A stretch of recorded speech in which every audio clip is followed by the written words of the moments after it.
Hello সবাইকে, আজকে আমি একটা নতুন ভিডিও নিয়ে চলে আসছি আপনাদেরকে উপহার দিতে। তো আজকে ভিডিওটার মধ্যে আমি আপনাদের সাথে শেয়ার করবো যে আমি কিভাবে গাছ লাগাই। সম্ভবত আপনারা দেখতেই পাচ্ছেন যে আমার বারান্দার চারপাশে গাছের মেলা হয়ে আছে।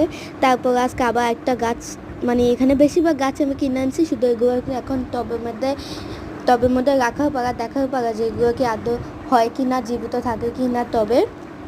যদিও গাছ আমার খুবই পছন্দ, এটা মূলত আমার একটা হবির মধ্যেই পড়ে বলতে পারেন। কিন্তু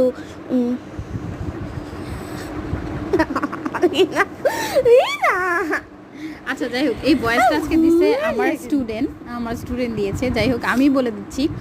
তো পরবর্তীতে গাছের যে র্যাপিংটা সেটা কাটানো হয়, এটা টবের মধ্যে দেওয়া হয়। ফাইনালি অনেকগুলো পানি দিয়ে, আসলে এই গাছে কম পানি দিতে হয়, কিন্তু আমি বেশি পানি দিয়ে ফেলছি। আমার মানে গোলাপ সম্পর্কে আমার একটু আইডিয়াটা কম আছে, কারণ আমার গোলাপ গাছ আমি কখনো আগে পরে লাগাইনি। আমার গোলাপ অত একটা ভালো লাগে না, জানি না কেন। যাই হোক, সো ফাইনাল ভিডিওটা এখানে নাই। এখানে আমি আমার যতটুকু সম্ভব আরামসে বসে বসে গাছটাকে সেট করি। দেখা যাক, এটা একটা ফিউচার ভিডিও আমি অবশ্যই দিব যে আদতে এই গাছটা কি বাঁচলো নাকি বাঁচলো না। ধন্যবাদ সবাইকে, বাই।